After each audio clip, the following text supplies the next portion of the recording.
É uma grande honra para mim estar aqui apresentando o Otto Hössler. O Otto Hössler ele nasceu em Berlim. Devemos agradecer ao pai dele tê-lo proibido de se tornar um frade franciscano. Ao invés disso, ele acabou estudando medicina, se interessou por imunologia e acabou entrando na química. Hoje ele é professor de bioquímica teórica na Universidade de Tübingen. Tem um relevante trabalho na área de caótica. Um dos atratores da caótica foi desenvolvido por ele, tem o nome dele, o atrator de Hössler. Também se interessou pela origem da vida, biogênese, origem da linguagem, microrelatividade e um conceito que ele vai estar desenvolvendo um pouco aqui hoje, que é da endofísica. Ele tem 4 livros publicados, os títulos, a maior parte publicada em inglês, em alemão. Encounter with Chaos, Endophysics, The World as Interface, Jonas World, The Thinking of Child, The Flaming Sword, e tem também um CD com algumas de suas palestras que chama-se O Sonho de Descartes, publicado em alemão. Eu passo então a palavra ao Otto Hössler.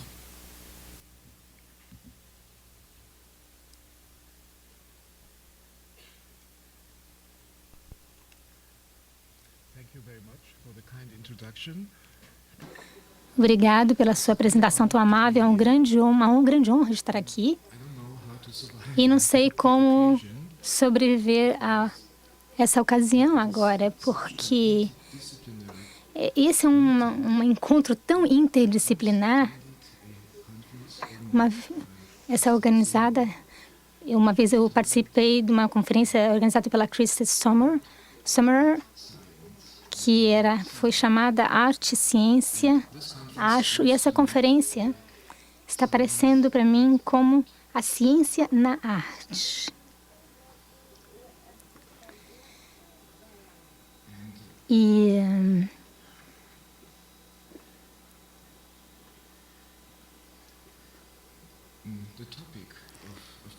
o tema dessa palestra é um pouco incomum, como vocês devem ter percebido. Eu me referi aos Beatles, à música do Yellow Submarine. E é um pouco filosófico. Filosofia abarca tudo, toda a ciência, o velho, antigo xamanismo, arte, ciência, religião, medicina e jurisprudência. Tudo isso era uma unidade só. Então, na Idade Moderna, no modernismo, há uma diferenciação, mas às vezes é uma boa ideia voltar a essa unidade antiga. E os nossos artistas são pessoas que não têm medo. E os cientistas são um pouco mais temerosos do que os artistas em fazer o seu trabalho, realizar o seu trabalho. Mas eles precisam, por outro lado, dessa sensação de fazer alguma coisa que vai contra as expectativas de todos. Então, ciência é uma forma especial de arte, podemos dizer, só que um pouco tenta manter os resultados que obteve no passado. Então, não tem tanta diferença nesse aspecto. Mas na história da ciência, tem havido pessoas, eu estou pensando em 2 pessoas especificamente aqui. Uma delas é o Descartes, mas teve um antecessor dele que também é bastante conhecido, Heráclitos. Ele apresentou o tipo de perguntas que nós estamos interessados hoje em dia.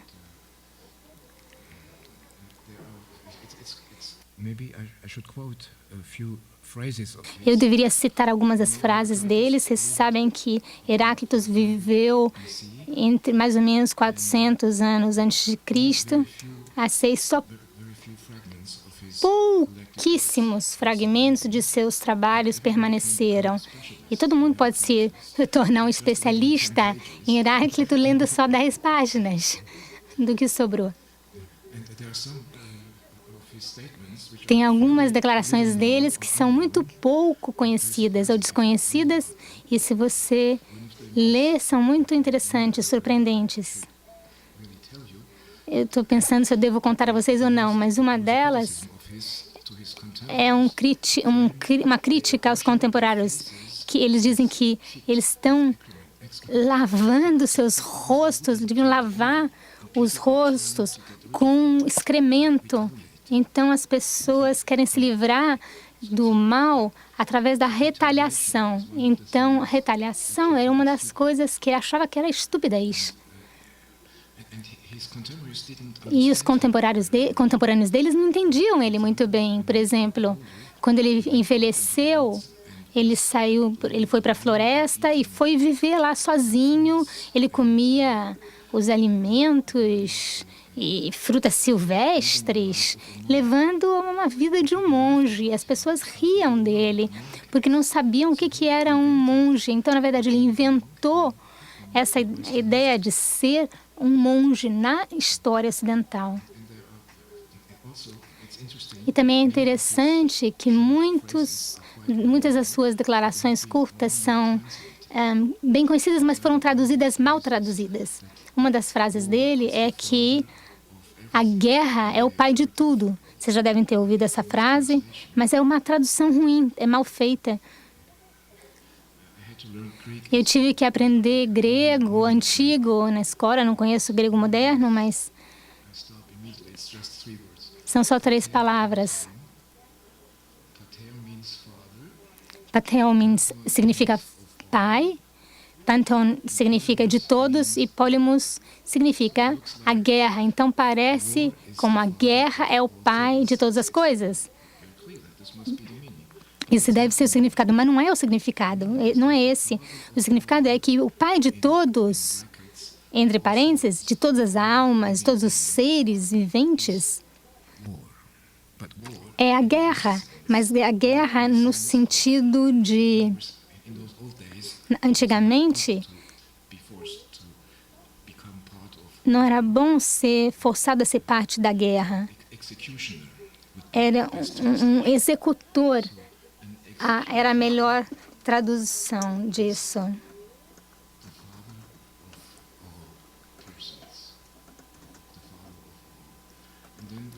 É o pai de todos. Então, a frase termina: aquele que lhe transforma em deuses, os outros ele transforma em seres humanos. Então, é o verdugo, é o que mata. Os outros eles transformam em homens. Então, é a força da fé que está tomando essas decisões interessantes, estranhas sobre os seres humanos, sobre tudo, desse algoz. Você pode até se transformar num Deus pelo destino. E a palavra aqui é a palavra pai, nessa frase. Então, ele estava pensando que... Essa é uma declaração bastante religiosa da parte dele. Então, tanto é uma crítica do paraíso, quanto uma alusão a ser capaz de não ter medo, não temer o paraíso. Então, é uma frase bastante estranha. Tem outras frases que também são bem conhecidas.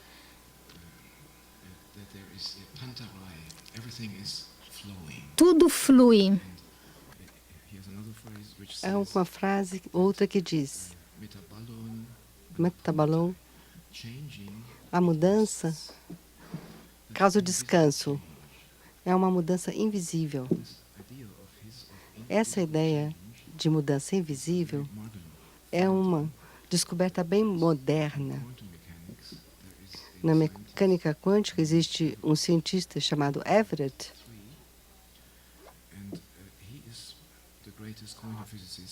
Ele é um grande físico do século XX. e um dos maiores físicos de todos os tempos. Ele teve uma vida difícil, era americano, aluno de John Wheeler, e eu conheci John Wheeler, uma pessoa muito gentil, e John Wheeler me contou essa história. O professor Wheeler, o senhor é um professor mesmo? Everett fez essa pergunta. E o Wheeler falou, eu não sei, espero que sim. Se você é um bom professor, você pega um estudante que tem essa atenção e aceita a atenção desse estudante. E o Wheeler falou, tá bom, vamos dar uma olhada nisso. E ele aceitou, então. Então, o Wheeler é o médico, é o pai do que foi, afinal, o consultor de Everett, mas ele não teve muita influência na tese, na dissertação de tese. Mais tarde, eu conheci um amigo de Wheeler, também um físico muito famoso, Preston Witt. O Preston Witt editou esses papéis em 1967 na revisão da física moderna. Everett era bastante moço na época. Ele ainda estava vivo. O Einstein era a grande figura da física e Bohr não gostava muito de ter novas interpretações da mecânica quântica. Então, Witt me disse que ele influenciou o Everett para mudar a sua dissertação e esperava que ele não estivesse sendo ofendido com isso. Então, infelizmente, a dissertação de Everett já não é tão transparente quanto teria sido se não houvesse essa melhora feita pelo Witt. Eu acho que não vai ficar bravo comigo porque eu estou contando. Ele já não está mais vivo, esse professor Wheeler, mas ele me contou outras várias histórias. Tem a ver com Einstein. Einstein dando uma palestra em Princeton em mais ou menos 1950. Ele estava com outros estudantes e as pessoas perceberam que Einstein tinha esquecido de fechar a sua braguilha. E estavam querendo falar isso para ele, mas uma jovem estudante levantou e falou, não contem para ele, não tem a menor importância a braguilha. E ele acabou casando com essa moça. Então, ele é uma pessoa ótima, o Preston. Ele também me contou que ele tinha tão medo de Niels Bohr, porque o Niels Bohr era uma pessoa muito gentil também. Mas quando você fica mais velho, é difícil absorver novas teorias. Então, você só quer ser bonzinho. Everett, por exemplo, não conseguiu nenhuma posição adequada naquela época. Ele teve que ir para o Pentágono. E no Pentágono, eu tentei descobrir o que havia acontecido com seus trabalhos. E ele nunca trabalhou nesse campo quando trabalhava no Pentágono oficialmente. Mas eu, pessoalmente, não acredito. Eu acho que o seu trabalho era tão importante que mesmo a sua própria existência tem que ser negada, porque há uma implicação na mecânica quântica que ele descobriu que podia se chamar um mundo acima. Acho que o Pentágono aceitou imediatamente, porque poucos físicos foram mais fortes nas suas descobertas do que Everett. Mas depois, claro, essa ciência da qual estamos falando aqui, que foi inventado por Everett, é tão estranha. Quando você chega mais perto dela, você acaba perdendo respeito por ela. Então, eu estou tentando fazer que os senhores entendam os dois lados, o grandioso e o ridículo do outro lado.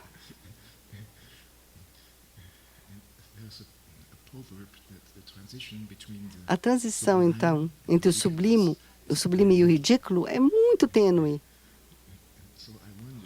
Então, me pergunto se esse tipo de tópico com o qual estamos lidando aqui está mais de um lado ou do outro.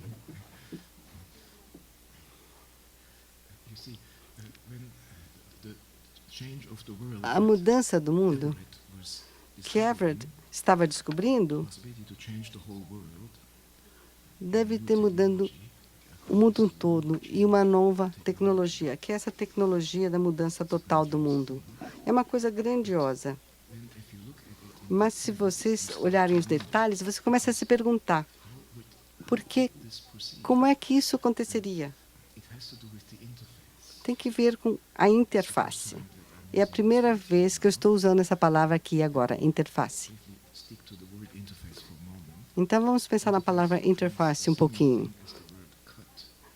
É igual à ideia de corte na física. Heisenberg, o corte de Heisenberg, que é um corte, é a interface ou é o ponto onde uma medida física se torna importante para um observador.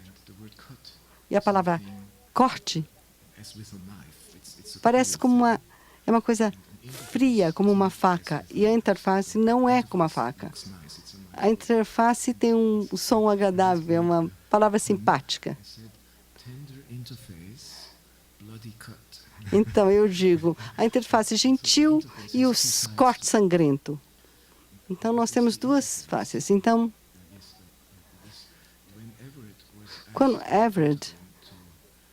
quando pediram no Pentágono que Everett apresentasse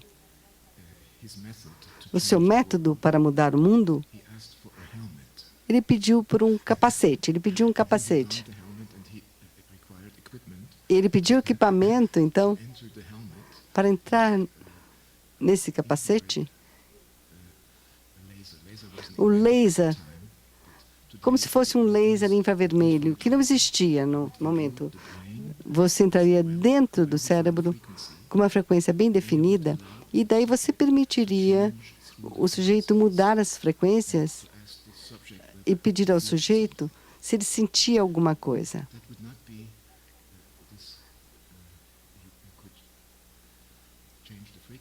Você poderia mudar as frequências, mas isso não seria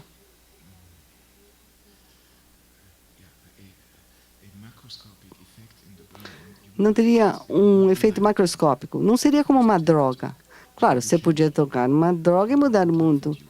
Mas as pessoas iriam rir de você, porque embora mesmo se você mudasse o mundo, você não mudou nada no mundo exterior, só no seu mundo interior, com uma droga.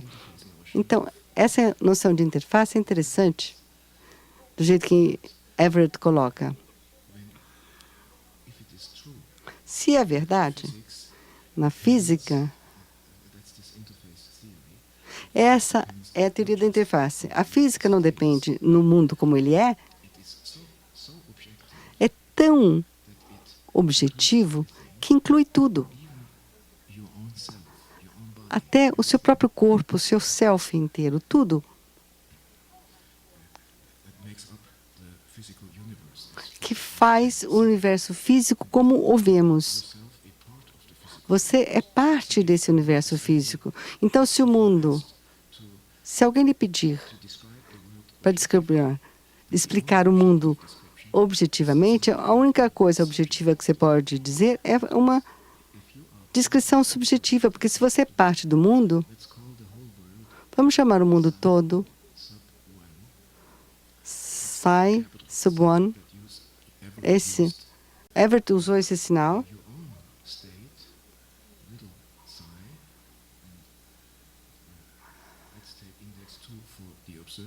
Vamos ver o índice 1 para o observador. Então. Essa letra grega. Esse é o mundo. E aqui está você. O estado do mundo e o seu estado. Alguma coisa está errada aqui. Eu nunca entendi a teoria de qualquer jeito, de maneira que está tudo bem. Eu vou tentar novamente.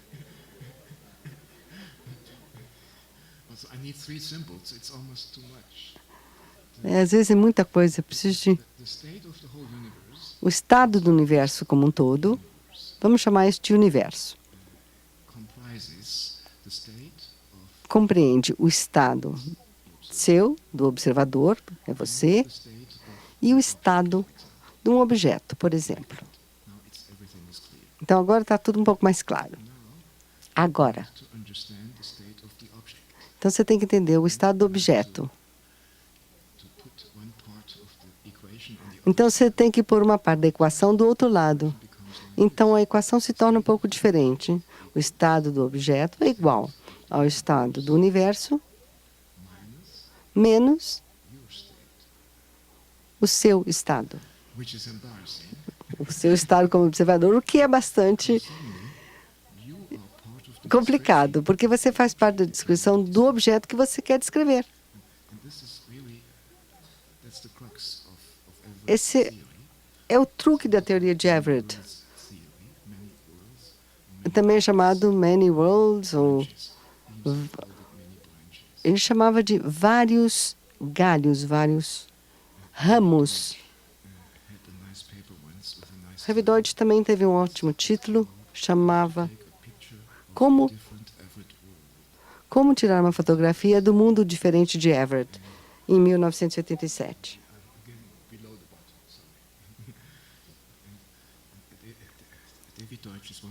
David Deutsch é uma das pessoas que toma a teoria de Everett como uma coisa séria na física.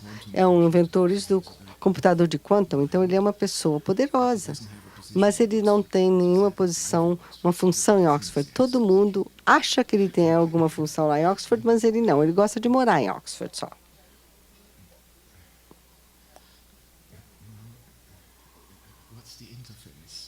Qual é a interface? Nós estávamos falando sobre esse capacete. Eu não posso esquecer o Stellark nesse contexto. De repente, vocês podem conhecer Stellark. Ele inventou o capacete,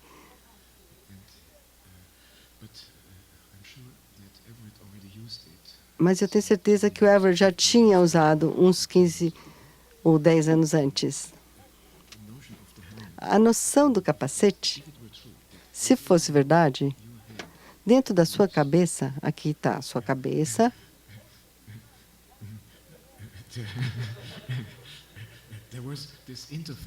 havia essa interface.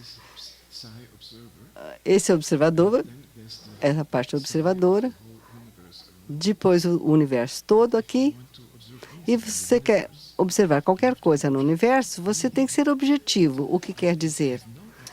Você não tem nenhum acesso à realidade objetiva. Você só tem acesso às diferenças entre o seu próprio estado e o resto do universo. E isso é bastante trivial. Se nós mudarmos de lugar, isso é chamado perspectiva em geral. Nós não estamos preocupados com perspectiva porque podemos mudar de perspectiva. Mas agora a perspectiva é um pouco mais complicada, porque você não pode pular da sua pele, você não pode fugir, você não pode fugir desse estado micro, mas esse microestado está afetando tudo. Há um livro ótimo na física, um dos livros fundamentais na física, que não é conhecido de nenhum físico, porque foi escrito por um filósofo. O nome desse filósofo é Hugh Price. Esquisito esse nome, o Hugh Price. Hugh Price. Já tem 10 anos, esse livro foi publicado em 96. Está vendendo hoje muito melhor do que anos atrás, porque as pessoas perceberam que é interessante. O título desse livro também é um título estranho. Deixa eu pegar uma outra folha.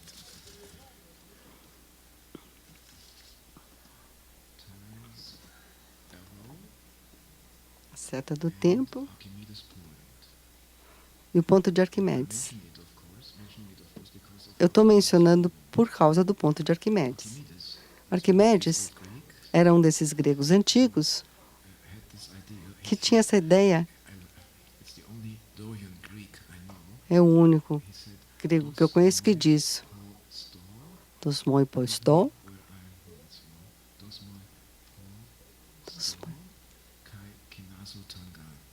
que me dê um lugar onde eu possa ficar e eu posso fazer a Terra mover, o que é bastante interessante. Nenhum físico jamais falou assim, não teve esse pensamento consciente. O que eu queria dizer é que se lhes dessem um ponto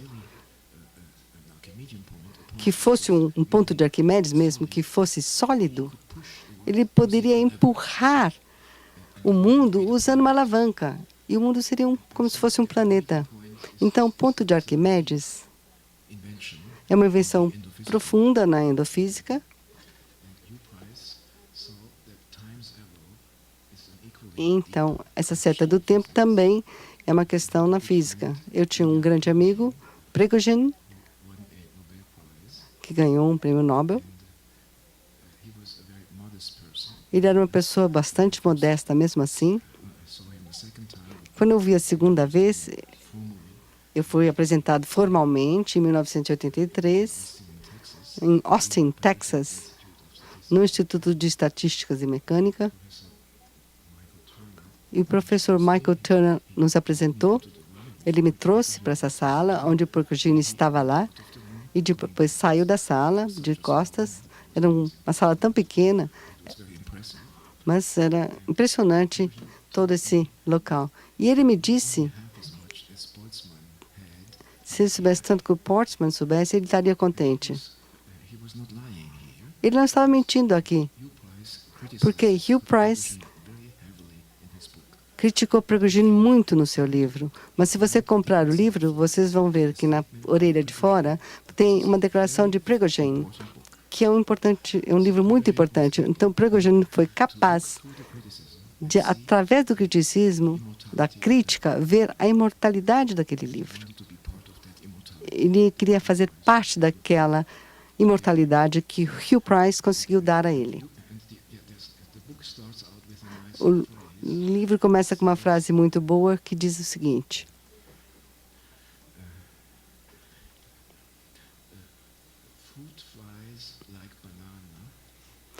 fruta.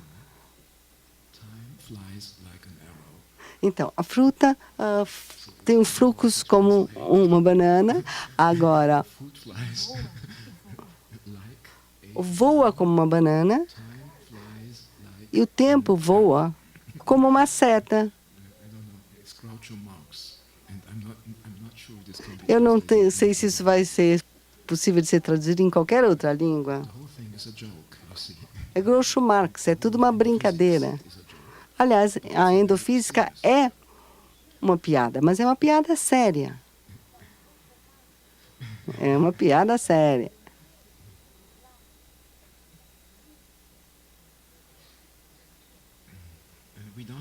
Nós não sabemos da onde que essa ideia de seta do tempo surge, mas é uma das coisas importantes na física. E Boltzmann, eu já mencionei o nome dele. Boltzmann, ninguém acha que ele resolveu esse problema até hoje. Ele se suicidou em 1906, parece que ninguém se lembra mais dele.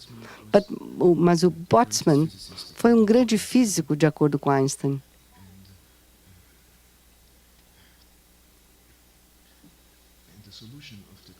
E essa solução da seta do tempo era um pouco estranha.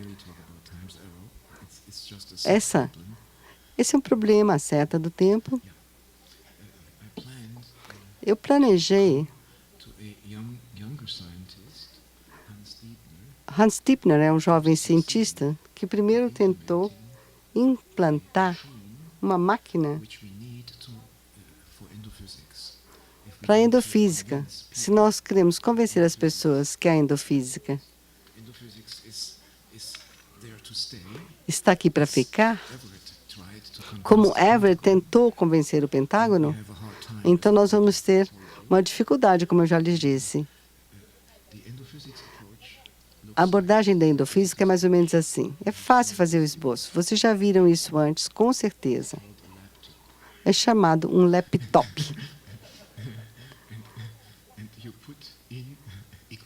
E você coloca aqui equações, e as equações têm partículas por aqui, enviam partículas, e isso é chamado universo artificial.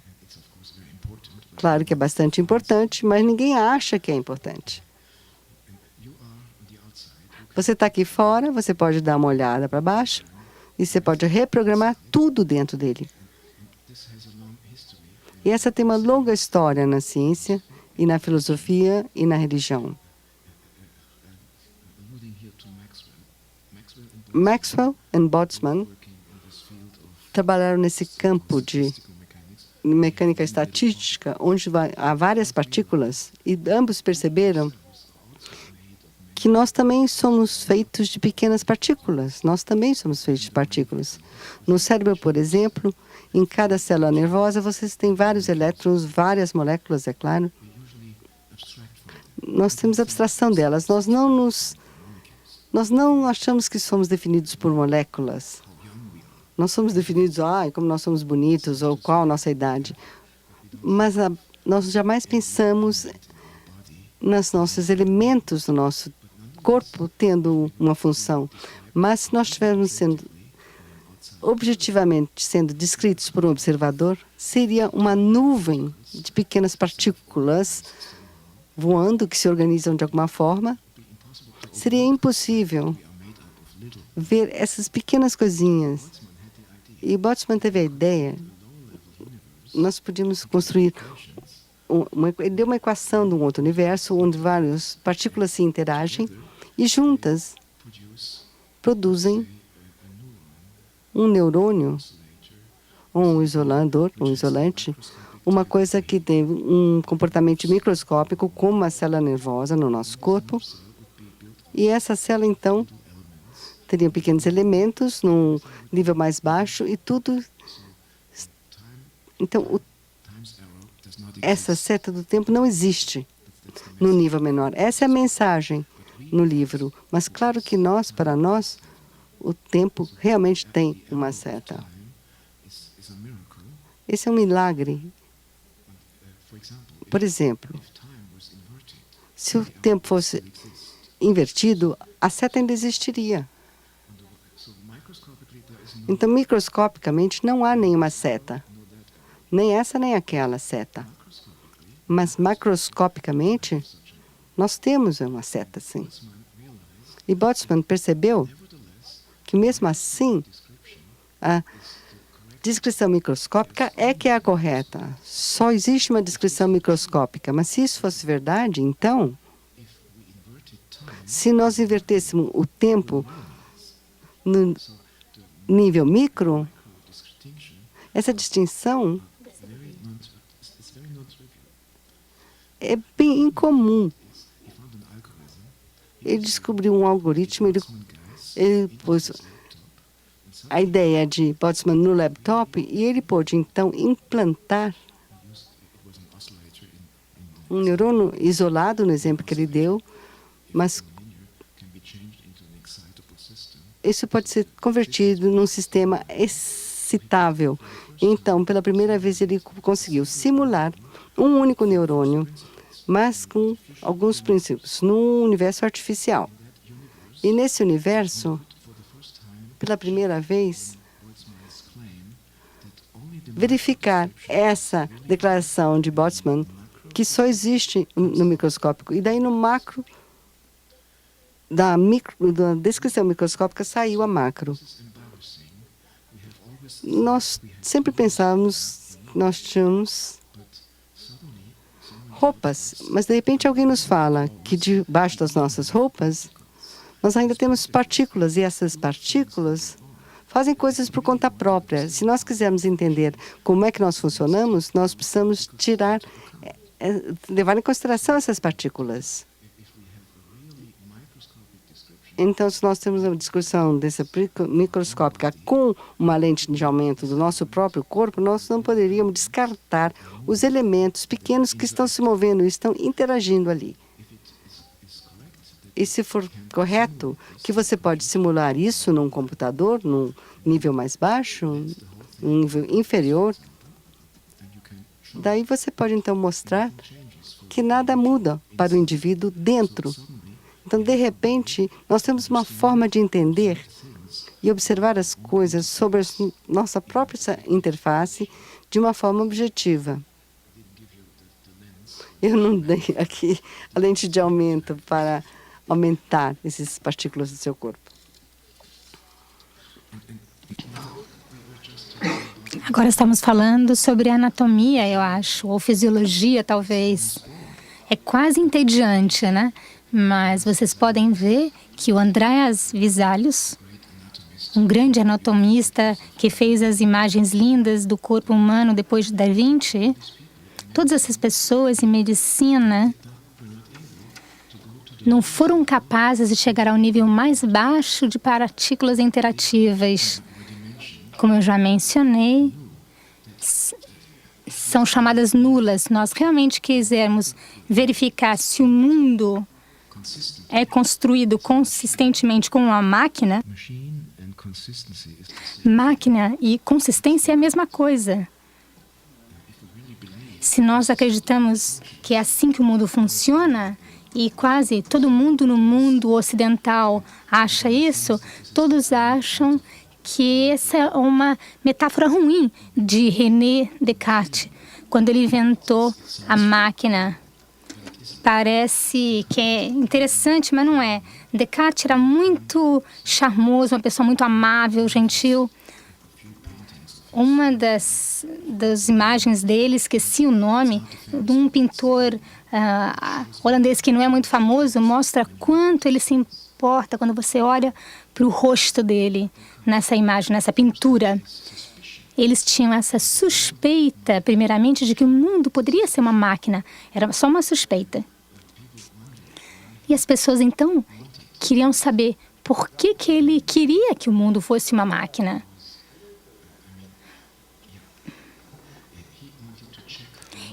Ele queria averiguar se o mundo era consistente. Consistente significa que não há nenhuma mágica. Tem uma questão de mágica no início.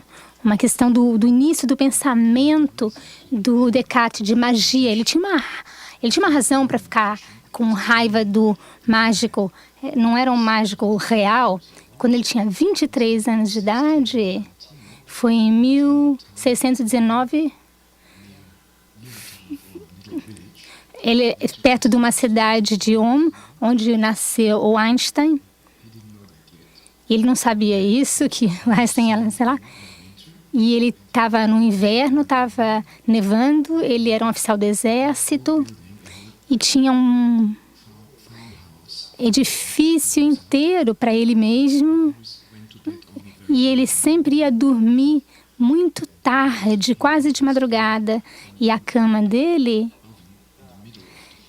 era no meio dessa casa, era um octaedro, era um forno, e as pessoas dormiam dentro desse forno imenso.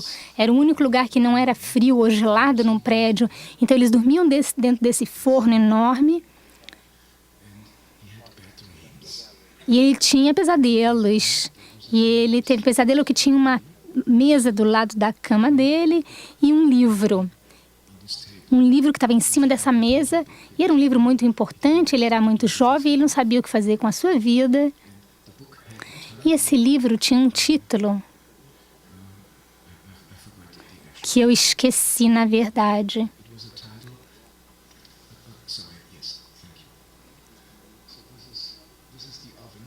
Esse era o forno, que era um octaedro, os 8 cantos. Ele deitado aqui, dormindo. Esse é o livrinho. É um livro importante que continha todo o conhecimento possível. Mais tarde, Gödel fez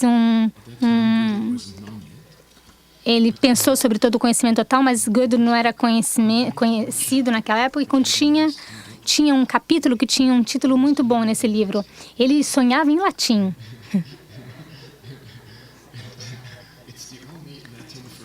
É a única frase em latim que foi concebida por uma pessoa inconsciente.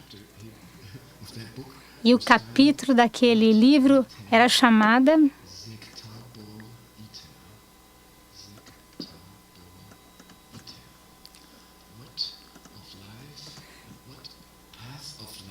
qual caminho da vida eu devo tomar? Essa era a pergunta, o título de um capítulo do livro. Que título que eu acho que deve ser semelhante em português. Que caminho da vida eu devo tomar, levar? E já que era o livro de todo o conhecimento possível, continha a resposta à sua pergunta, que ele precisava desesperadamente para poder sobreviver. Infelizmente, entrou uma rafada de ar, uma lufada de ar, e o livro foi levado pelo vento. No pesadelo dele. No próximo momento, voltou o livro, mas aí ele abriu o livro, e quando ele abriu o livro, esse capítulo exatamente estava faltando. Então, quando ele acordou de manhã, ele percebeu que alguém fez uma piada com ele. E ele queria saber se era uma piada. E ele sabia que ele não podia distinguir entre a realidade e o sonho. Então ele foi forçado a admitir ou que ele era louco, como um poeta numa cidade de onde eu vim, as pessoas dizem que ele é louco, mas eu não acredito nisso. Ou talvez ele não estivesse louco, mas como ele poderia descobrir? Como ele sozinho podia descobrir se ele estava louco ou não? Quando os outros colegas deles entraram na sala, como é que ele podia fazer para saber se ele estava sonhando ou era verdade, realidade? Ele precisava de alguma coisa que alguém podia chamar de averiguação da realidade. Não é uma coisa fácil de obter, especialmente na hora que você está dormindo. Mais ou menos na mesma época, um pouquinho mais tarde, teve um poeta espanhol chamado Calderón de la Barca,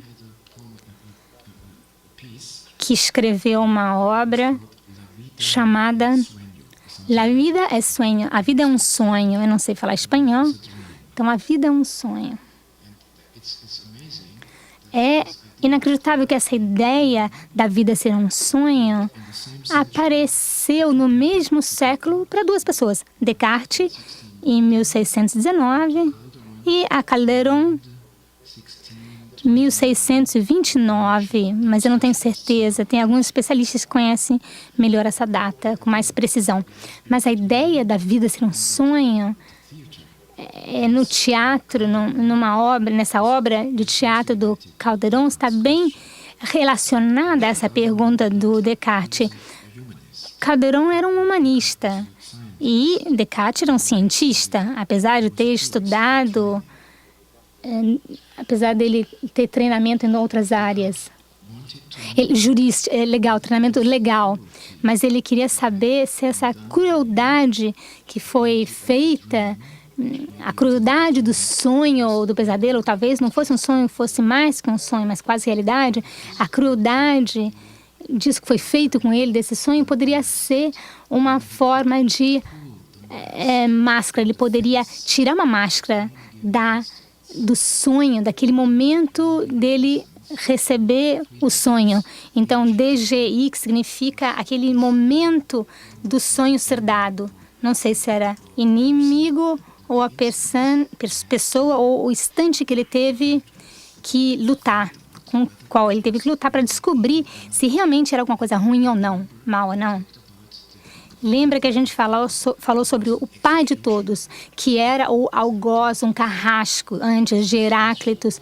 Então, essa pergunta sobre esse carrasco, se é aceitável, você está tão à mercê desse instante doador, gerador do sonho. Então, é a quem que controla o marionete. É a nossa pergunta, é a pergunta de Descartes, o tipo de cinema, tipo o Matrix, que vocês viram. E claro que tem um filme de Fassbinder, talvez vocês tenham visto, chamado O Mundo, The Puppeteer World. Literalmente, é um mundo inteiro suspenso por um fio. Mas eu encontrei seu irmão, eu não conhecia o Fassbinder.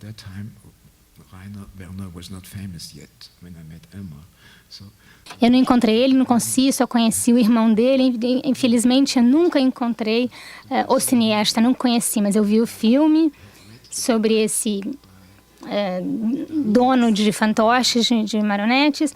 Então, eu encontrei esse Dolly que deu a ele o roteiro. E no livro de Galloy, talvez vocês tenham lido, que é chamado Simulacrum 3. E em alemão foi traduzido como Um Mundo Suspenso por um Fio. É o primeiro título do primeiro filme do Fassbinder. O mundo da marionete, tudo é suspenso por um fio. E tudo está suspenso nesses fios. E se a gente pensar no mundo sendo uma máquina consistente, então a gente ainda tem essa pergunta, fica essa pergunta: quem está usando o computador onde nós nos vemos a nós mesmos, encontramos a nós mesmos? Então é a pergunta da existência daquele que controla os marionetes e a benevolência da marionete do fantoche. É essa questão que Heráclito já tinha descoberto, de que aquele que controla as marionetes era um pai, que é muito estranho. Mas se você vê esse mundo no computador, é um mundo artificial, onde você tem vários desses mundos aqui, tantos que você tem vários seres artificiais, cérebros artificiais. E aí você pode, além desses cérebros artificiais, ter outros cérebros artificiais e o resto da natureza. E você está nesse mundo de Daniel Gallois. Um livro foi publicado em 1961 e ele descreve que era bem no início da era computacional, da informática. Ele descreve um vendedor, como se chama essas pessoas que vão de porta a porta para pedir opinião às pessoas, fazer pesquisa. Ele estava fazendo pesquisas de opiniões para subsidiar esse livro de Gallois. E o livro, sabe por que eu me interessei tanto nesse livro, mais do que as outras pessoas, desde o início? Nos anos 70, só 19 anos mais tarde, foi porque eu tinha um amigo na minha escola, o nome dele era Weiss. Ele me disse que ele sabia que eu era muito preguiçoso para estudar matemática. Eu nunca estudei matemática mesmo. Eu estava fazendo medicina, que era muito mais fácil, bem da verdade. Eu fiz por razões humanísticas, embora a ciência seja muito mais divertida do que as ciências humanas. Eu tenho um fascínio por médicos, realmente. Eles são melhores seres humanos do que os cientistas. Acho que a gente irá para o feira. O Roland Weiss me falou: você foi muito preguiçoso, não estudou matemática, você não leu Kant. Eu sou seu amigo, eu te perdoo, mas me faça um favor. Leia o livro de Gallois. E daí você não precisa ler o Kant mais, tá bom? Lê o livro do Gallois e resolve essa questão. Essa é a razão por que eu entrei em endofísica. O Fassbinder talvez não saiba que o filme dele é sobre Kant, mas Kant, claro, é só um aluno de Descartes. Claro, ele é grande e alemão e tudo mais. Ele tem um cabeção e uma grande mente, mas Descartes é muito mais modesto. Mas Descartes é que tinha as questões sérias e Kant usou. Kant não existiria sem Descartes. E muitas das questões de Kant, eu tenho que admitir que eu acho que Descartes é mais importante. Talvez porque ele tenha escrito muito menos do que Kant, é mais fácil de conhecer a obra de Descartes, porque ele escreveu menos. Eu só conheço uma peça de Descartes, É tão lindo isso que eu não quero que o meu bom julgamento seja estragado. Meditações numa primeira filosofia. Suas meditações, a primeira filosofia chama-se metafísica na época. Chamava-se. É um livrinho de 80 páginas só. Custou, na época, 3 marcos alemãos. Uma noite que eu não consegui dormir, eu pensei, acho que vou buscar algo bem curtinho para eu ter chance de não ler muito tempo. Mesmo que seja interessante, eu vou conseguir dormir. E ocorreu o que ocorreu. Essa foi a razão pela qual eu li. Mas esse livrinho mudou a minha vida. Porque ele lhe dá as razões por que você tem que lutar contra o céu no mundo. No livro está escrito isso. Anos mais tarde eu aprendi que a sua filha de 5 anos, no ano que ele escreveu o livro, a sua filhinha de 5 anos tinha morrido. E então ele tinha razão. A mesma coisa ocorreu comigo, com meu filho. Então eu sei, ele tinha 7 anos, um amigo meu me falou, Valentin Breitenberg, um neurocientista, me perguntou na rua, como é que você se sente depois da morte do meu filho? E eu lhe disse, eu não tenho mais limites. Eu estava pronto para lutar, mas eu não tinha contra quem lutar. Essa sensação, esse humor, o panteão, o pai de todos, você pode chamar isso quase que de religioso, mas eu não sei se esse termo é correto. Embora eu tenha um estudante, Marco Benenf, ele já é conhecido. Ele também escreveu um livro sobre o caos. Quando eu comecei com endofísica, ele falou, eu tenho que sair, eu não posso mais ficar com você, eu tenho que fazer a minha tese com outra pessoa. Ele entrou na filosofia e a razão que ele me deu foi a seguinte, a endofísica era muito religiosa para o gosto dele. E Descartes, eu não sei quantos minutos mais eu tenho, não sei. Vamos ver quanto tempo mais eu tenho, até que algo interessante surja de mim. Me dê um pouquinho mais de tempo. Eu vou tentar fazer com que os fios se juntem um pouco mais. Há até uma história mais antiga ainda. Mais uma vez eu vou um passo atrás. Sobre Jacó na Bíblia. Todos conhecem Jacó. Ele foi o primeiro que teve essa briga com o céu. E nós precisamos entender. Endofísica lida com luta, com briga. Eu não sabia. David Finkelstein foi que deu essa palavra para as minhas.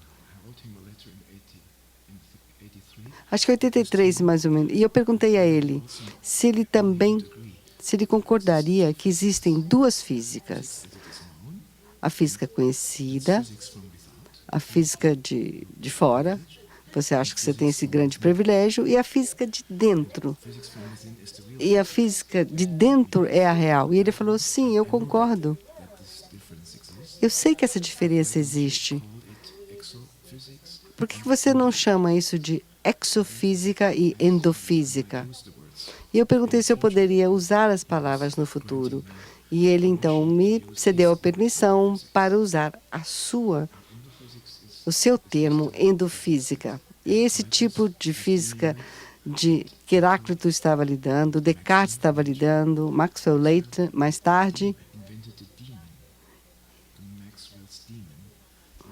O demônio de Maxwell, que chamava um ser, mas as pessoas falavam, não é um ser, é um demônio. Então, o demônio de Maxwell é alguém que é tão bom nas suas capacidades que pode rearranjar pequenas moléculas em movimento, por exemplo. Por exemplo, com partículas quentes que estão em equilíbrio, tudo está mais ou menos a mesma coisa, todos têm a mesma temperatura, a mesma distribuição de velocidades. Agora, se você está fora, se você está no computador, você pode arrumá-las, você pode... Então, você pega uma partícula da esquerda para a direita, deixa passar. É a mais lenta. É a partícula menor. Você tem algumas armadilhas aqui. E, mais uma vez, você pode separar essa temperatura simples em duas temperaturas diferentes. Então, você pode pegar a energia da diferença de temperatura. É isso que nós fazemos no nosso mundo. É a segunda lei da termodinâmica.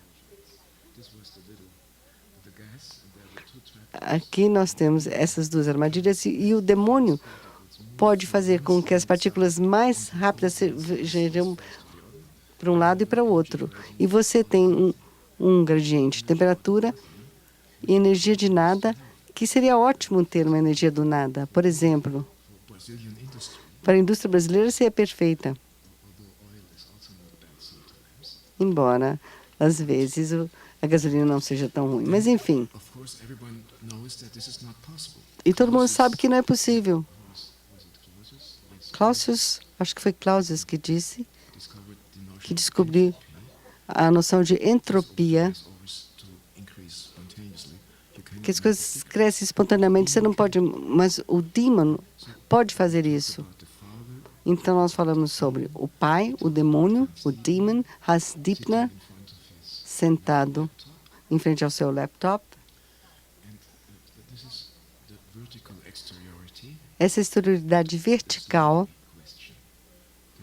e essa questão que Descartes fazia e que Heráclito estava fazendo, essa escravidão. E Calderon, de repente, também estava fazendo. Será que nós somos escravos mesmo? Será que estamos numa prisão? Há paredes contra as quais batemos, mas, em geral, as pessoas mudam a sua visão. Eles não querem ver a parede, porque há uma tendência no ser humano de não enfrentar as coisas importantes, as coisas realmente importantes. Por exemplo, quando você é um escravo, você pode enfrentar a questão de se quero fugir ou não, mas é dolorido tomar essa decisão. Eu conheci Earl Conrad, pai do Michael Conrad, que é um amigo meu, que escrevemos alguns artigos juntos. Eu conheci a filha do Michael, também a Emily. E Earl Conrad, que é o avô, escreveu um livro sobre Harriet Tubman. De repente, vocês conhecem Harriet Tubman? Ela era uma escrava na Virgínia, no século XIX. Um escravo velho estava tentando fugir, estavam perseguindo esse escravo, e ela impediu um dos perseguidores. Então, o mestre dos escravos pegou uma pedra e jogou nela, na cabeça dela, e ela acabou tendo uma indentação no seu crânio. Ela tinha 12 anos e ela ficou em coma por vários anos, o que foi muito bom para a família, porque eles não poderiam ser vendidos com essa questão com ela. Ninguém queria comprar uma família com uma criança que estava à morte. Na época, ninguém imaginava que podia separar essa família. Mas ela veio dessa coma e ela começou a rezar pelo seu mestre, pelo seu feitor. Quando ela começou a melhorar, ela estava rezando pela morte do seu feitor. E mais tarde, ela desenvolveu uma das pessoas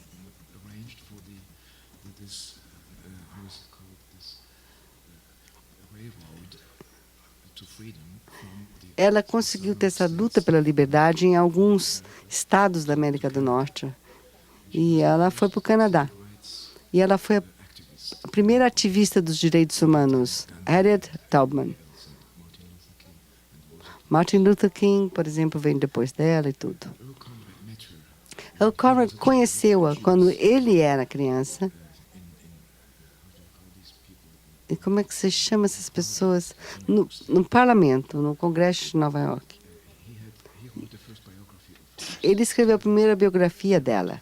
É chamado Harriet Tubman, em 1935. Ele me deu uma cópia original da primeira edição. Então, eu sei um pouquinho como é que uma jovem, sem nenhuma educação, desenvolve e se torna uma líder humanitária. Isso porque ela foi capaz de escapar da escravidão. Talvez todos nós necessitemos desse espírito, porque parece que todos nós somos escravos.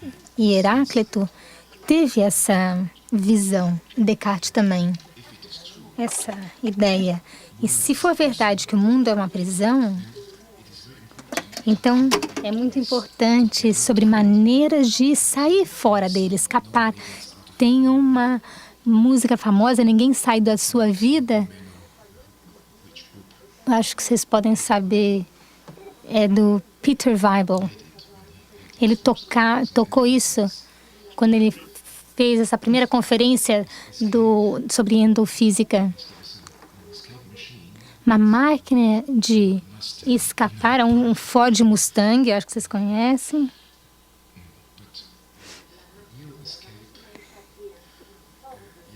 Mas a pergunta da fuga real é se tudo isso é um pesadelo ou não. Nós estávamos falando sobre Everett no começo. E eu escolhi o Everett porque ele teve essa suspeita de que a mecânica quântica era uma manifestação da escravidão. O Hugh Everett. E a relatividade especial, a teoria da relatividade, podem ser exemplos onde você pode ver essa interface, dessa parede da prisão. Porque poderia ocorrer que essas características do mundo fossem objetivas, mas ao mesmo tempo privadas. E a objetividade privada é alguma coisa bastante vergonhosa como possibilidade de pensamento. E é isso que o Everett estava lidando. Essa era a ideia básica do Everett, essa objetividade privada. E tem uma biografia interessante do Everett. Se vocês forem levar uma coisa dessa palestra, talvez o mais importante é levar esse nome, que é a coisa mais importante para ouvir. O nome dele é Tchekhov-Tsev. O primeiro nome é Eugene. Ele não é um cientista. Eu não sei onde ele trabalha. Eu tenho o e-mail dele, só ele é russo. Eu mencionei também o DeWitt. E o DeWitt que me deu o e-mail do Tchekhov-Tsev. Ele vive na Rússia, na Sibéria, talvez. Talvez ele trabalhe no correio, eu não sei. Ele não é um cientista. Mas ele estava interessado em Everett, não sei porquê, ficou interessado. Depois, ele começou a investigar a vida do Everett. E ele usou esse novo instrumento chamado e-mail. Ele começou a mandar cartas por e-mail para a esposa do Everett. E ela foi muito gentil e respondeu com o inglês ruim dele, né, que ele tinha.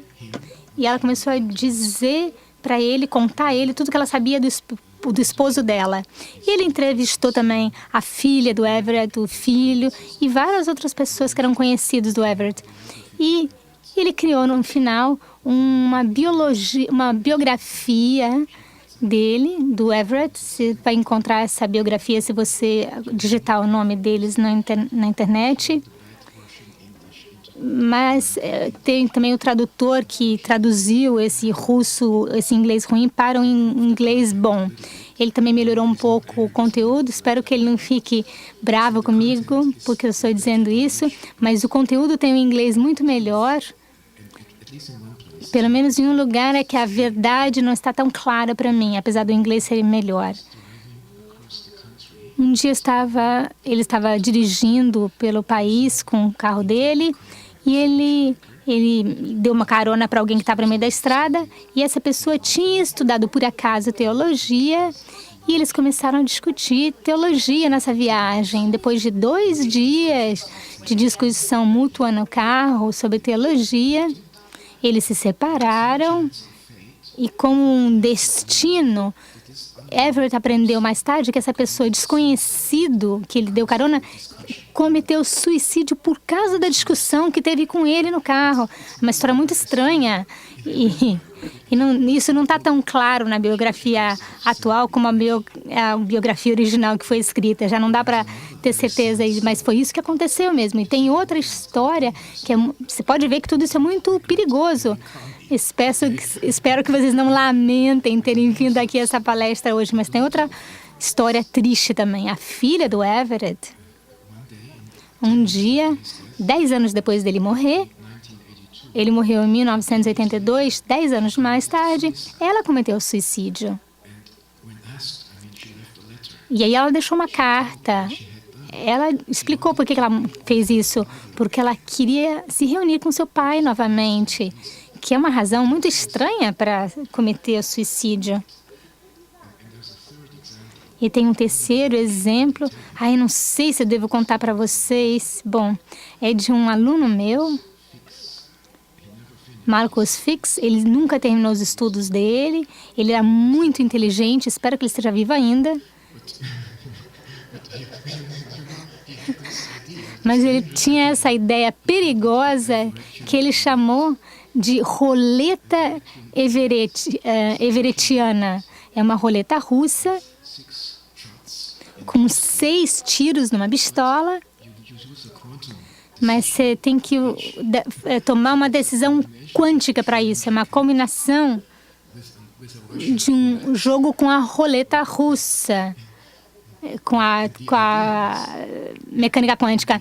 E a ideia, talvez vocês possam entender, você pode fazer uma experiência, tornar isso uma experiência científica. Depois de 30 tiros, você vai descobrir alguma coisa. Infelizmente, isso é só no seu próprio mundo que você pode sobreviver a 30 tiros. As outras pessoas não vão ser encontradas vivas no seu próprio mundo depois disso. Então, eu não recomendo realmente isso. Mas foi difícil, eu tentei muito dissuadi-lo dessa ideia.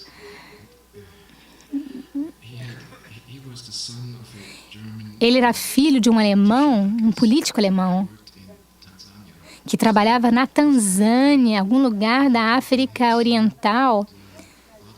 E ele falou que ele tinha visto corpos de crianças mortos nas estradas, ainda com as sondas para ticar sangue. As pessoas tinham tirado o sangue das crianças para vender no mercado. E assim eles mataram as crianças. Era uma forma de ganhar dinheiro que eles encontraram. Então, esse cara era bastante crítico do nosso planeta. Mas essa roleta everettiana tem uma interface. Na religião hindu, as pessoas sabem que é impossível cometer suicídio porque você renasce imediatamente para um outro corpo. É a transmigração da alma e reencarnação. E se eu tivesse que poderia apresentar um novo participante nesse mundo da física, que é John Bell. Ele é muito conhecido por causa da inequalidade de Bell na mecânica quântica. Ele escreveu uma obra muito interessante sobre a teoria de Everett, chamada Mecânica para Cosmólogos. É um livro que ele publicou em 1987 chamado de o que é falado, o que é falável e o que não é falável em mecânica quântica. Coisas que sobre as quais você pode falar, coisas sobre as quais você não pode falar. Isso é uma homenagem de John Bell para o Everett. E ele mesmo Ele era como Everett. E se nós tivéssemos tempo, se vocês estiverem interessados em detalhes técnicos, eu poderia apresentar para vocês uma experiência, um experimento feito há 60 anos atrás, mas proposto por outras pessoas também, anteriormente, como a Susan Fangold,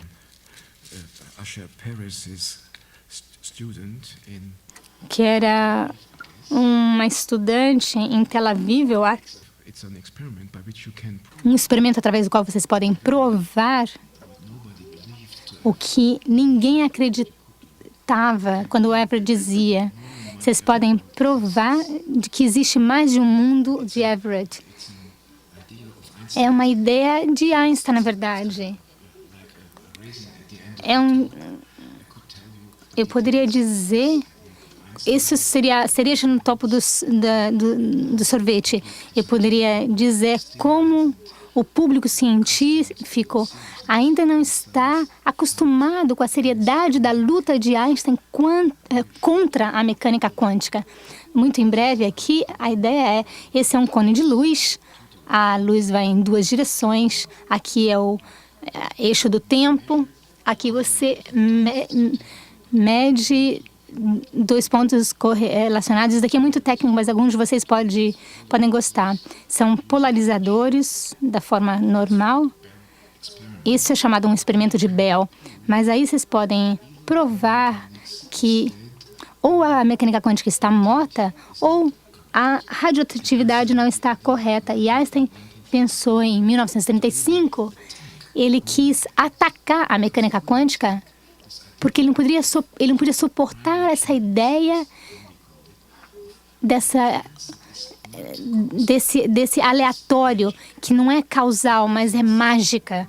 Um fator aleatório mágico. Mágica reentrou na física em 1927 com a interpretação de Copenhagen. Esse experimento do Bohr pode ser utilizada para nos livrarmos da mágica que a gente vê na mecânica quântica. E isso volta ao racionalismo descartiano. E qual é a mensagem que a gente pode levar disso? E você pode... Eu não sei se vocês vão se preocupar agora com a física ou com a mecânica quântica. Quando Chernobyl ainda tinha acabado de ocorrer, todo mundo comprou um medidor de Geiger naquela época, e eu comprei e pedi para o meu filhinho se ele podia ouvir o clique. Eu falei, pode ouvir o clique? Ele falou, claro. Mas eu falei, mas um clique é privado, mas o mundo inteiro interfere em você com essa privacidade. Então, essa é a questão que Heráclito estava perguntando, e Everett também. Poderia ser que o mundo inteiro, apesar de ser objetivo, também não seja, de certa forma, como um mundo de um carrasco que te força a permanecer em um lugar. E a pergunta de benevolência...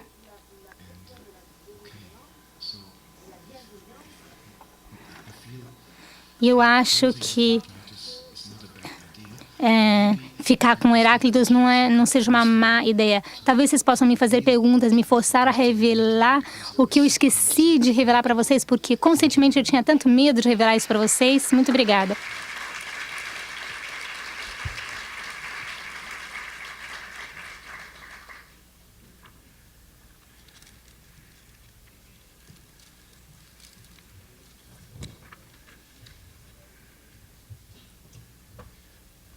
Gostaria de agradecer ao professor Otto Husserl. Acho que foi a exposição mais bem-humorada de física que eu já assisti na minha vida. Mas queria fazer uma pergunta, que talvez algumas pessoas aqui estejam se perguntando. O que tem o Yellow Submarine a ver com tudo isso?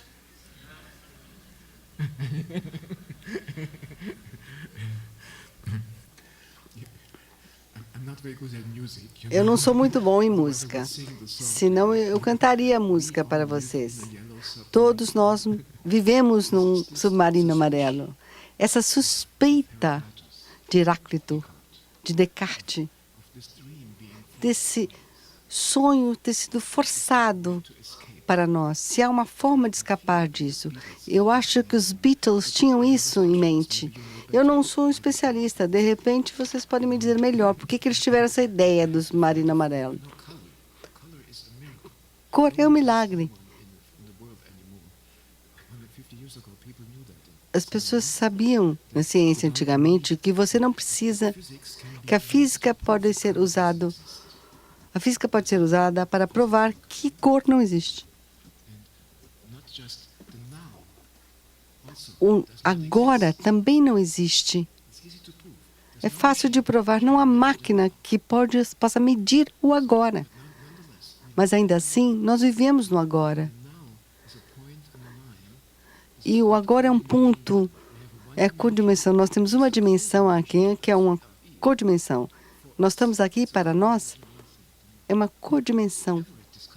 Mas Everett descobriu, e talvez essa seja a coisa mais técnica que eu posso deixar para você. Se isso é o tempo, esse é um outro parâmetro. Vamos chamar isso de Everett. Se nós estamos vivendo nesse agora,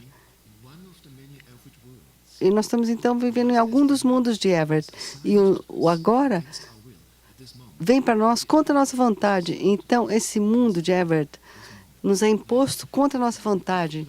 Nós poderíamos nos sentir como deuses agora, ou como um escravo. E isso depende numa decisão, numa tomada de decisão feita numa instância que não é parte do mundo, está escondida no mundo.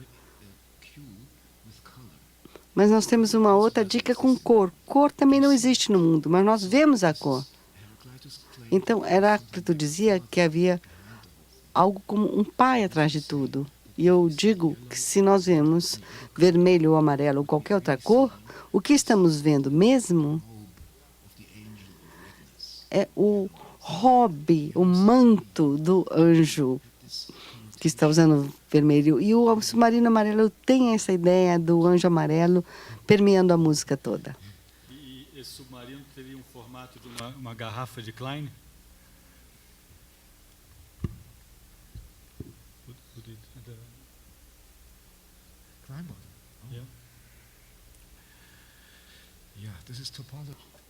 Isso é antropologia. Usa para suas diferentes geometrias, é quase tão bom quanto a cor. Antropologia é matemática, é quase tão bom quanto a cor. Eu acharia que cor é ainda um milagre maior na antropologia, mas talvez porque estamos acostumados com formas e formatos podem ser explicados na ciência. Você pode provar que cor não existe. Você pode provar que o agora não pode ser mostrado exatamente. Você pode provar que a consciência não existe, o que é muito estranho. Quando conheci o Conrad Lewis, dando uma prova que consciência é selecionada na biologia, porque você tem um camelo que tem mais sede e outro camelo que tem um nariz melhor, e você pode adivinhar qual dos dois camelos vai morrer. O que tem mais faro para água ou o outro? E baseado nisso, você pode provar que a consciência foi selecionada fora do mundo, se é que existe. Mas nós temos. Então, essa questão metafísica está surgindo novamente. Eu espero que isso não foi uma questão muito religiosa, uma palestra muito religiosa para os senhores. É uma pergunta, querendo saber se o que é mais interessante, o demônio de Maxwell ou o pai de Heráclito?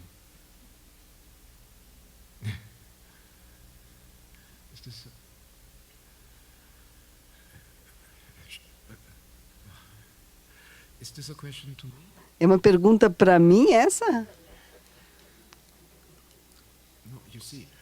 Bom, são idênticos. São o mesmo. Cada um está contente com o crédito dado ao outro. É uma questão em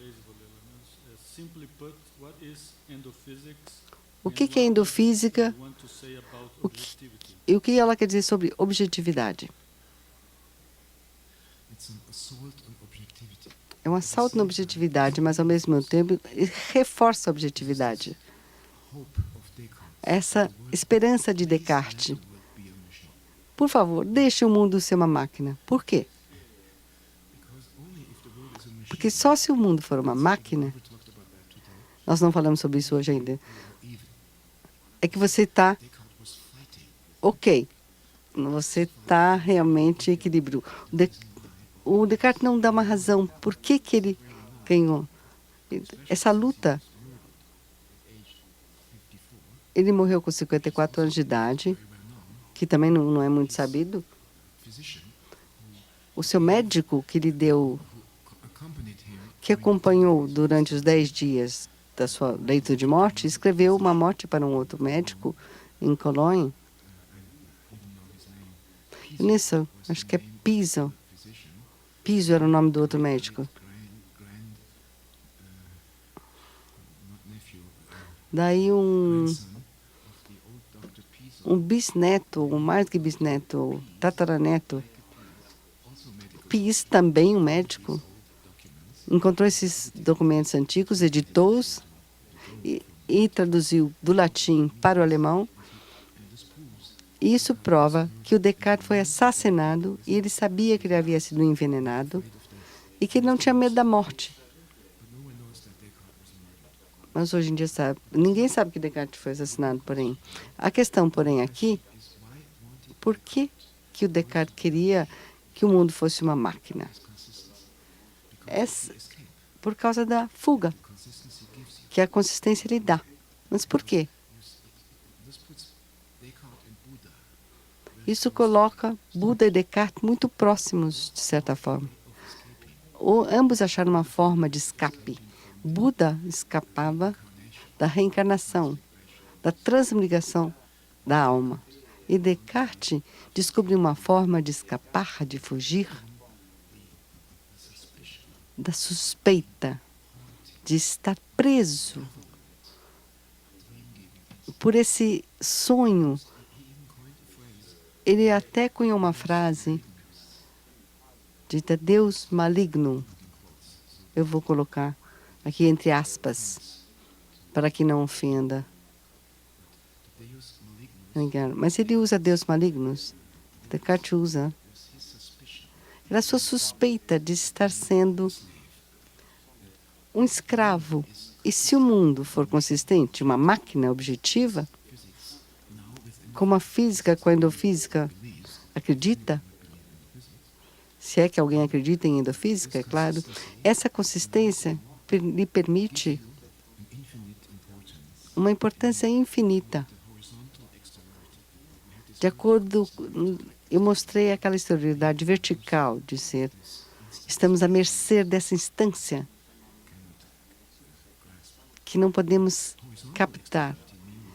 Mas essa horizontal, todas as outras pessoas do mundo, vivendo comigo no mundo, são máquinas também. O cérebro é uma máquina. Essa é a ideia de Descartes. Mas se o mundo todo é uma máquina, se as pessoas são máquinas, então eu sou o único não máquina. Eu tenho esse sonho, essa consciência, e eles são partícipes do meu sonho. Já que eles são só máquinas, eu posso agir com justiça. Eu sou poderoso contra os outros. Essa não é uma exterioridade vertical, onde você tem as pequenas inteligências dentro do computador. Essa exterioridade horizontal. Todos os seus seres humanos estão à sua mercê. É isso que o Descartes está falando. Ele percebeu que é um poder infinito dado para uma pessoa, se o mundo for consistente. Não é um truque que fizeram comigo. Eu devo achar que o mundo é consistente. Ha, ha, ha. Há essa possibilidade. Mas como eu ainda não descobri, eu posso ter a ilusão de ser onipotente frente aos meus colegas viajantes. Isso é chamado justiça. Eu não sei como é em inglês, eu não sei como é em alemão. Então, estar quites, eu não posso usar erroneamente o poder que eu tenho. A coisa toda pode ser uma armadilha, só um sonho, mas dentro de um sonho eu posso ter justiça. Mas eu tenho que usar a minha exterioridade horizontal. Externalidade horizontal. E esse é o ímpeto do pensamento de Descartes. Se você não tivesse feito essa pergunta, eu não poderia ter tido a chance de responder. Foi ótimo. Outra pergunta em inglês. You said that the state of the universe is equal to the state of the observer plus the state of the object. If we consider that the only thing that is known is the state of the observer by himself, in order to describe the state of the universe, we would have to conceive a system of equations that would take into account all the existing observers as follows. Universe equals observer 1 plus object. Universe equals observer 2. Pensador igual a objeto. Isso parece bem centrado na perspectiva do observador. Existe outra maneira de abordar essa pergunta? Eu não sei. Eu mencionei que o Mark saiu da endofísica porque era muito religiosa para ele. E essa ideia cartesiana de todos estarem aprisionados. Mas essa pessoa aqui tem um fio especial. Tudo aqui só vive numa tela. Essa é a minha própria consciência. E nessa tela também tem outras pessoas, mas elas podem ter uma tela própria, que eu não vejo. Pode ser igual ou não, mas para mim eu posso me tornar um cirurgião, neurocirurgião. Se o cérebro é uma máquina, você pode se tornar um neurocirurgião.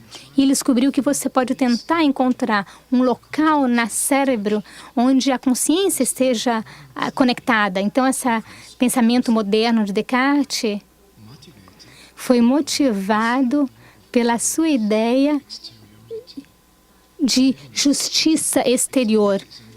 Exterioridade é uma noção de estar afora do outro.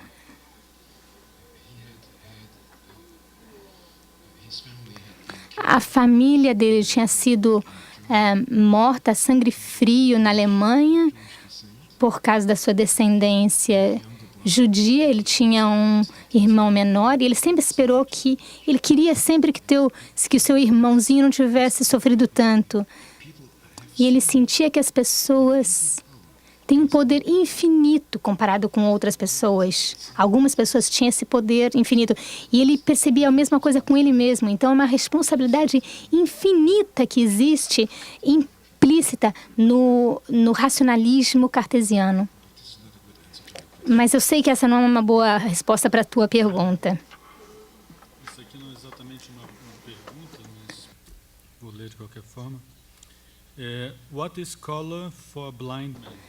O que é a cor para um homem cego? Eu posso provar para você que a cor existe pela emoção que um ser humano tem quando a vê. Tudo que tem o poder de liberar sentimentos ou incentivar sentimentos existe. Sabem que existe a cor existe, claro, os físicos sabem. Eu tenho uma piada sobre humanistas e cientistas. Os cientistas não sabem que existe a consciência. Eles só pensam que o mundo existe. Mas o pior é que os humanistas não sabem que os cientistas não sabem que a consciência existe.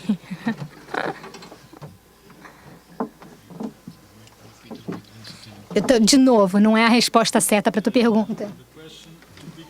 A pergunta é: para ser consistente, é ser coerente com os outros? É verdade. Portanto, o seu mundo médio é consistente, senão você não poderia se comunicar com os outros, mas você não pode ter certeza de que não existe um outro mundo de Everett onde tudo é diferente, mas apesar disso, é o mesmo mundo externo. Então, é uma questão só de interfaces. Nesse mesmo mundo, você poderia ter várias interfaces diferentes, muito diferentes, dependendo da seleção de interfaces. O agora, por exemplo, é um exemplo. Selecionado. O agora aqui, para mim, é muito pessoal. Isso é bastante amedrontador. Eu não contei a história de Jacó na Bíblia. Mas vocês podem ler lá, mas as dicas não são dadas no texto. Então, você não entende o texto, a menos que alguém te explique o que significa. Posso contar em 2 minutos? Jacó era uma pessoa estranha. Todo mundo gosta dele, mas ele não era muito moralista. Ele tirou as coisas do seu pai, Isaac, que ele achava que era o seu direito de nascimento, e ele vendeu o direito de ser o primogênito para obter alguma coisa para comer. E ele também traiu o pai dele, fingindo que ele era o filho, para obter a bênção do pai. Então, o pai dele ficou com muita raiva do Jacó e tentou matá-lo. E Jacó teve que fugir para o Egito e voltar. E Isaac veio com um exército perseguindo ele e a família dele. E a família dele foi fugindo, que não tinha chance de sobreviver. Chegava num rio, que é o mesmo nome de Jacó. E ele teve uma ideia quando ele chegou nesse rio. Ele falou que a família dele deveria cruzar o rio e ele ia ficar. Ele não ia cruzar o rio, ele ia ficar sozinho. Aí chegou o exército do irmão dele, que queria matar ele. Aí chegou de noite. E ele sabia que ele ia ser morto, mas ele esperava que, por ser morto ele sozinho, a família pudesse escapar. Então ele sacrificou a sua vida pela sua família. Mas aí veio alguém lutar com ele, não importa quem era, e ele lutou com essa pessoa, lutaram a noite inteira, e de manhã ele ganhou a luta. E aí essa pessoa com quem ele tinha lutado perguntou qual era o nome dele. E o Jacó disse, meu nome é Jacó. E ele falou, não, seu nome é Israel, que significa o homem é um homem que se subjugou a Deus. Então, os céus foram ganhos, atingidos por uma pessoa. É a mesma luta que Heráclito aludiu. Ele sabia essa história. Senão, ele não teria chamado Zeus, o grande pai dos deuses, o pai de todos os deuses. Essa foi uma ideia judia, é uma ideia muito estranha. E tem uma imagem também muito cibernética na história de Jacó, que é a imagem que ele tem da escada com os anjos descendo e subindo.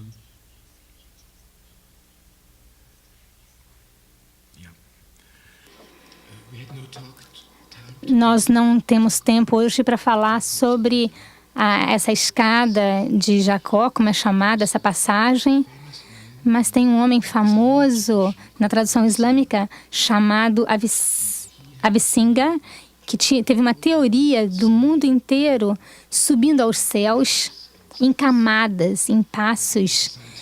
E essa é uma teoria científica do século XII, eu acho. E depois, mais tarde, teve Teilhard de Chardin, que revisitou essa ideia da escada para o paraíso. E foi meu primeiro trabalho científico. E era um mecanismo para a evolução que implementava o ômega na segunda seta. O ômega é o último escada, um último degrau da escada. e esse mostrava que Telad era correto e a evolução pode ser provada cientificamente. E se vocês quiserem, essa é uma implementação moderna da ideia da escada de Jacó. Não sei se isso é uma resposta à sua pergunta.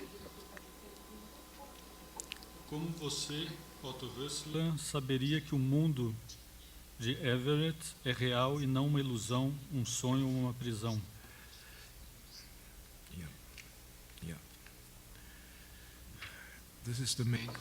Essa é a pergunta-chave. É uma prisão, nós estamos numa prisão, como Calderon disse e Descartes viu, mas tem uma forma de escapar dessa prisão, e a única forma de saber que você pode fazer isso é esse engano de Descartes de primeiro sucumbir, admitir que tudo é uma máquina. E a escravidão é ainda pior do que nós imaginávamos, porque tudo é determinado, estamos à mercê. Esse determinismo é perturbador realmente, mas de repente você percebe que esse determinismo não inclui a você, quer dizer, inclui você, mas só de certa forma. Mas ao mesmo tempo, você recebe uma chance de responder e o mundo inteiro também recebe, é capaz de responder, reagir, que para mim é a diferença principal. Eu mencionei Christoph Summerer no começo, Christa Summerer, com a conferência palestra que ela deu sobre ciência na arte. Ou era o contrário? Não, é a arte na ciência, ela disse. E nós estamos fazendo o posto hoje. Estou prestando uma homenagem a Christa Summerer e a Laurent Mignonneau.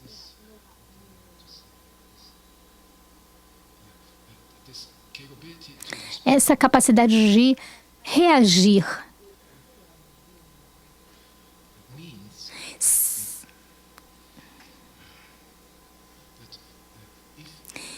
Significa que se você fosse realmente...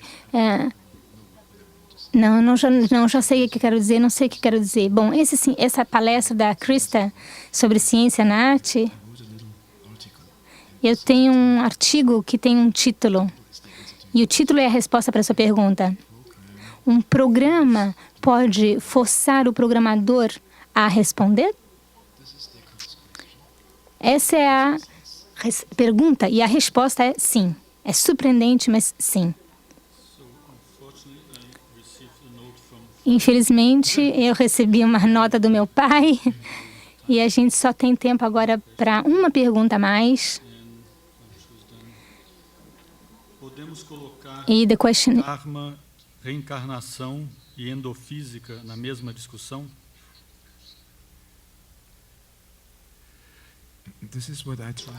É isso que eu tentei fazer. Eu sei que eu não tenho direito de fazer isso, porque eu não tenho o conhecimento sobre o hinduísmo. Mas John Bell era amigo do Dalai Lama, que é budista. E eu tive a sorte de conhecer o John Bell, mas eu nunca conheci o Dalai Lama, então é outro calibre. Mas, por outro lado, eu tentei abordar isso de baixo para cima. Muito obrigada.